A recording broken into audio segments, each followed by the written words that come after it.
Hi friends, welcome to குறிஞ்சி.com. குழந்தைங்க evening snacks கேட்கும்போதோ அல்லது புதுசாக ஏதாவது ஒரு டிஃப்ரெண்ட்டான நல்ல டேஸ்டியான ஒரு ரெசிபி ட்ரை பண்ணணுன்னா கண்டிப்பாக இந்த ரெசிபியை ட்ரை பண்ணி பாருங்கள். இதுக்கு நம்ம வீட்டில் முட்டை இருந்தால் மட்டும் போதுங்க. ரொம்ப சூப்பராக மசாலா டேஸ்ட்டில் அருமையான ஒரு ஃப்ளஃபியான இந்த ஆம்லேட் ரெசிபியை கண்டிப்பாக ட்ரை பண்ணி பாருங்கள். ஸ்நாக்ஸுக்கு கூட நல்லாயிருக்கும். நீங்கள் இதை சைட் டிஷ்ஷாகவும் தொட்டு சாப்பிடலாம். அவ்வளோ சூப்பராக இருக்குங்க. கண்டிப்பாக இந்த ரெசிபி ட்ரை பண்ணி பார்த்துட்டு எப்படி வந்ததுன்னு சொல்லுங்கள். இந்த மசாலா ஃப்ளஃபி ஆம்லேட் செய்கிறதுக்கு நான் இன்றைக்கி 4 முட்டை எடுத்திருக்கேன். உங்கள் வீட்டில் எத்தனை பேர் இருக்காங்களோ அதுக்கு ஏற்ற மாதிரி நீங்கள் முட்டையோட அளவை கூட்டவோ குறைக்கவோ செய்துக்கலாம். இப்போ அந்த 4 முட்டையும் நம்ம வெள்ளை கருவை தனியாக மஞ்சள் கருவை தனியாக பிரித்து எடுக்க போகிறோம். கண்டிப்பாங்க இதை ட்ரை பண்ணி பாருங்கள். ட்ரை பண்ணி பார்த்துட்டு அப்புறம் சொல்லுங்கள். இது ஒரு ஜாலியாக சாப்பிட்ற மாதிரியும் இருக்கும், அதே சமயம் டேஸ்ட்டும் ரொம்ப அட்டகாசமாக இருக்கும். கண்டிப்பாக நம்ம முட்டை எப்பயும் ஒரே மாதிரி சாப்பிட்றத விட கொஞ்சம் இந்த மாதிரி டிஃப்ரெண்ட்டான டைப்பில் ட்ரை பண்ணி பாருங்கள். இதில் கொஞ்சம் கூட அந்த முட்டையோட கவுச்சி ஸ்மெல் இருக்கவே இருக்காதுங்க. அதுக்கு நான் 100% கேரண்டி தரேன். ஏன்னா அந்த முட்டையோட கவுச்சி ஸ்மெல் கொஞ்சம் கூட வராது. நல்லா மசாலா டேஸ்ட்டோட ரொம்ப அருமையாக இருக்கும். இப்போ இந்த மாதிரி ஒரு ஜல்லிக்கரண்டி எடுத்திருக்கேன். பெரிய பெரிய ஹோல்ஸ் உள்ள ஜல்லிக்கரண்டியில் நம்ம உடச்சி ஊற்றும் போது அந்த வெள்ளைக்கரு தனியாக கீழே இறங்கிடும், மஞ்சள் கலர் மட்டும் மேலே அப்படியே இருக்கும். இதே மாதிரியே நான் 4 முட்டையை தனித்தனியாக பிரித்து எடுத்துட்டேங்க. இப்போ இது பார்த்திங்கன்னா நம்ம தனித்தனியாக அடித்து எடுக்க போகிறோம். இதுக்கு நம்ம இந்த ஹேண்ட் பீட்டர்லாம் எதுவுமே யூஸ் பண்ண போகிறது இல்லைங்க. நார்மலாக நம்ம எல்லார் வீட்லேயும் இருக்கக்கூடிய ஒரு எக்யூப்மெண்ட்ஸ் தான். ரொம்ப சிம்பிளான ஒரு எக்யூப்மெண்ட்ஸ் வச்சு நம்ம செய்ய போகிறோம். இந்த மாதிரி உங்கள் வீட்டில் விஸ்க் இருந்ததுன்னா விஸ்க் எடுத்துக்கோங்க. அப்படி இல்லைனா முட்டை அடிக்கிறதுக்குன்னே இந்த இது இருக்குது. இது ஒரு 20 ரூபா 25 ரூபா தான் நினைக்கிறேன். எல்லா பாத்திரக்கடையிலையும் கிடைக்கும். என்னை பொறுத்த வரைக்கும் விஸ்கில் அடிக்கிறத விட இது ரொம்ப ஈஸியாக இருக்குதுங்க. சீக்கிரமாகவே ஆகிடுது. நான் விஸ்கில் அடிக்கும்போது எனக்கு ஒரு 10 நிமிஷம் ஆகுதுன்னா இது ஒரு 3-4 நிமிஷத்துலேயே முடிஞ்சிடுச்சு. அதனால் இந்த மாதிரி ஒரு முட்டை அடிக்கிற இது வாங்கி வச்சுக்கோங்க. இது 20 ரூபா அல்லது 25 ரூபா இந்த ரேஞ்சு தாங்க வரும்.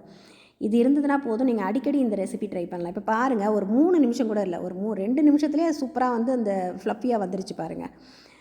இப்போ அந்த மஞ்சள் கரு எடுத்து வச்சோம் இல்லைங்களா, அதையும் இப்போ இதில் எல்லாத்துலேயுமே நம்ம உப்பு மசாலா சேர்க்க போகிறோம். அப்போ நம்ம சாப்பிடும்போது சப்புன்னு இல்லாமல் இருக்கும். இப்போ இது கூட பார்த்திங்கன்னா ஒரு சிட்டிகை உப்பு, ஒரு சிட்டிகை மஞ்சத்தூள், கொஞ்சமாக மிளகுத்தூளும் சேர்த்து இந்த மாதிரி அடித்து எடுத்து வச்சுட்டேன். இப்போ இந்த வெள்ளைக்கருவில் நம்ம சேர்க்க போகிறோம். ஆனால் இப்போ சேர்க்க வேண்டாம். இதில் வெங்காயம் வதங்குற டைமுக்குள்ளே இது கொஞ்சம் இந்த ஃப்ளஃபினஸ் குறையும். அப்போ திரும்ப நம்ம அடிச்சுட்டு சேர்த்துக்கலாம். இப்போ கடாய் அடுப்பில் வச்சுருக்கேன். இதில் ஒரு அரை ஸ்பூன் கிட்ட எண்ணெய் விட்டுருக்கேன்.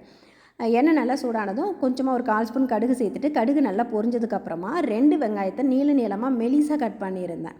எந்த அளவுக்கு உங்களால் மெலிசாக கட் பண்ண முடியுமோ அந்தளவுக்கு நல்லா மெலிசாக கட் பண்ணிக்கோங்க. வெங்காயம் நல்லா வதங்கின பின்ன இது கூட ஒரு 2 சிட்டிகை மஞ்சள் தூளும், அரை ஸ்பூன் அளவுக்கு தனி மிளகாய் தூள், ஒரு 2-3 சிட்டிகை மட்டும் உப்பு சேர்த்துக்குங்க. இந்த மசாலாவுக்கு தேவையான அளவுக்கு மட்டும் உப்பு சேர்த்துக்குங்க. இது கூட கொஞ்சமாக 1/4 ஸ்பூன் அளவுக்கு மிளகுத்தூள் சேர்த்துருக்கேன். இப்போ இந்த மிளகாய் தூளுக்கு பதிலாக நீங்கள் கறி மசாலா தூள் கூட சேர்த்துக்கலாம். உங்களுக்கு இன்னும் நல்லா ஃப்ளேவர் கிடைக்கும். கடைசியாக பொடியாக கட் பண்ண கொத்தமல்லி, புதினா சேர்த்துருக்கேங்க. இந்த புதினாலாம் சேர்க்கும்போது சுத்தமாக அந்த கவுச்சி ஸ்மெல்லே வராது. புதினா இருந்ததுன்னா சேர்த்துக்கோங்க, அல்லது கொத்தமல்லி மட்டும் பொடியாக கட் பண்ணி கூட சேர்த்துக்கலாம். இப்போ நம்ம வதக்கி வச்சுருக்கோம் இல்லைங்களா, அந்த வெங்காயத்தை நல்லா அந்த கடாய் ஃபுல்லாக பரப்பிட்டு அடுப்பு ஃபுல்லாக லோ ஃப்ளேமில் வச்சுருங்க. ஏன்னா இது கொஞ்சம் வெந்து வரணும். நீங்கள் ஹை ஃப்ளேம்லாம் வச்சு ஊற்றுனீங்கன்னா இந்த மசாலா கரிஞ்சு போயிடும். அதனால் ஃபுல்லாக லோ ஃப்ளேமில் வச்சுட்டு ஃபஸ்ட்டு நம்ம அடித்து வச்சுருந்தோம் இல்லைங்களா மஞ்சள் கரு, அதை இந்த மசாலா ஃபுல்லாக படுற மாதிரி எல்லா இடத்துலையும் ஊற்றி விட்டுருங்க. இது கடாயோட சைஸு பொறுத்துங்க. நீங்கள் எந்த மாதிரி கடாய் எடுக்கிறீங்களோ அதுக்கு ஏற்ற மாதிரி வரும். இப்போ அந்த மசாலா ஊற்றிட்டு உடனே நம்ம அடித்து வச்சுருந்தோம் இல்லைங்களா வெள்ளைக்கரு, இதையும் திரும்ப நம்ம உடனே அதில் ஊற்றணும்.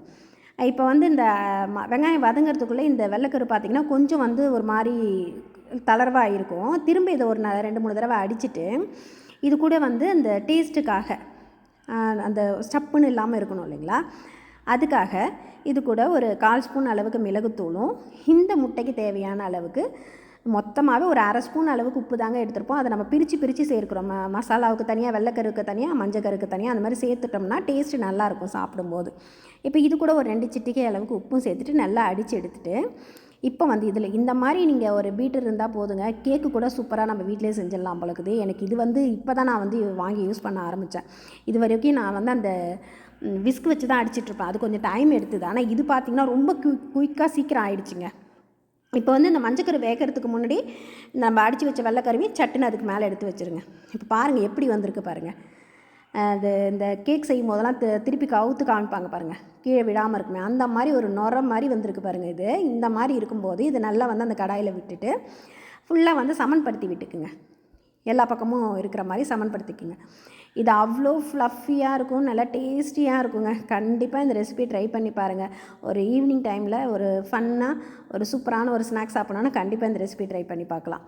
இப்போ இது மேலே நீங்கள் அப்படியே கூட விட்டுடலாம். நான் வந்து கொஞ்சமாக ஒரு சிட்டிகை மிளகாய் தூள் எடுத்து மேலே லைட்டாக தூவி விட்ருக்கேன். இப்போ இது ஒரு மூடி போட்டுட்டு மூடிட்டு ஃபுல்லாக லோ ஃப்ளேம், எவ்வளோ லோ ஃப்ளேமில் வைக்க முடியுமோ அவ்வளோ லோ ஃப்ளேமில் வச்சுருங்க. வச்சுட்டு ஒரு 2 நிமிஷம் விட்டால் போதும். இது நல்ல பஸ்ஸுன்னு உப்பியும் வந்திருக்கும். இப்போ நம்ம தொட்டு பார்த்தோம்னா அப்படியே அவ்வளோ ஃப்ளஃபியாக இருக்கும் பாருங்கள். இதை நான் தொட்டு காமிக்கிறேன், எவ்வளோ ஃப்ளஃபியாக இருக்குதுன்னு பாருங்கள். தெரியுதுங்களா உங்களுக்கு? ஆனால் இது வேகாமலாம் இருக்காது, நல்லா வெந்திருக்கும். அந்த வெள்ளைக்கரு வந்து உங்களுக்கு ஒரு நுர மாதிரி இல்லை இருந்தது, அது அப்படியே வெந்து உங்களுக்கு ஒரு ஃப்ளஃபியான ஒரு ஸ்ட்ரக்சர் கிடைக்கும். இதை நீங்கள் திருப்பி போட்டு வேக வைக்கணும்னு ஆசைப்பட்டீங்கன்னா திருப்பி போட்டு கூட வேக வைக்கலாம். எனக்கு இது ஒன் சைடு வந்து இந்த மாதிரி சாப்பிட பிடிக்குன்றதுனால இப்போ பாருங்கள், அந்த மசாலா அடியில் கரிஞ்சும் போகலை, கரெக்டான இதில் இருக்குது. நம்ம நல்லா லோ ஃப்ளேமில் வேக வச்சோம்னா கரெக்டாக இருக்கும். இப்போ நம்ம இது எவ்வளோ ஃப்ளஃபியாக இருக்குதுன்னு பாருங்கள். பார்க்கும்போதே உங்களுக்கு தெரியும் அதோடய ஃப்ளஃபினஸ்ஸு. நான் இதை கட் பண்ணியும் காமிக்கிறேன் எப்படி இருக்குதுன்னு பாருங்கள். இப்போ இதை அப்படியே நான் ஒரு பிளேட்டுக்கு மாற்றிட்டேங்க. இதை வந்து நம்ம அப்படியே சாப்பிட்றத விட இதுக்கு மேலே கொஞ்சமாக லெமன் ஜூஸை வந்து இந்த மாதிரி பிழிஞ்சு விட்டுட்டு சாப்பிட்டு பாருங்களேன். அப்பா டேஸ்ட்டாக அப்படி இருக்கும். கொஞ்சம் ஒரு அரை மூடி அளவுக்கு, அரை பழம் அளவுக்கு எலுமிச்சம் சாறு பிழிஞ்சு விட்டுட்டேன். இது வந்து சூடாக இருக்கும்போதே சாப்பிடுங்க, அவ்வளோ டேஸ்ட்டு நல்லாயிருக்கும். இப்போ நம்ம இதை கட் பண்ண போகிறோம் பாருங்களா. ஒரு கேக்கு கட் பண்ணுற மாதிரி இருக்கும் பாருங்கள். ஒரு ஆம்லேட் மாதிரி இருக்காது, ஒரு கேக்கு மாதிரி இருக்கும். நான் இதை எடுத்து காமிக்கிறேன். இது உங்களுக்கு எப்படி இருக்குன்னு நீங்கள் சந்தேகமே பட வேணாம். உங்களுக்கு அந்த ஃப்ளஃபினஸ் வேகாத மாதிரி உங்களுக்கு தோணுது அப்படின்னு சொன்னால் கூட நீங்கள் திருப்பி போட்டு கூட வேக வைக்கலாம். அப்பயும் இந்த ஃப்ளஃபினஸ் அமுங்காது, ரொம்ப அழகாக இருக்கும். எவ்வளோ சூப்பராக இருக்குதுன்னு பாருங்கள். இதை நம்ம இப்போ கட் பண்ணி காமிக்கிறேன். ஒரு கேக் சாப்பிட்ற மாதிரி இருக்கும். நம்ம நார்மலாக நம்ம வீட்டில் இருக்கக்கூடிய ஒரு முட்டையை வச்சு ரொம்ப சூப்பராக டிஃப்ரெண்ட்டாக நல்ல ஒரு 5 ஸ்டார் ரெசிபிக்கு ஒரு ரெசிபிங்க. கண்டிப்பாக ட்ரை பண்ணி பாருங்கள். 5 ஸ்டார் ஹோட்டலில் கிடைக்கிற மாதிரி இருக்கும். இது சாப்பிட்றதுக்கும் அவ்வளோ டேஸ்ட்டாக இருக்கும்.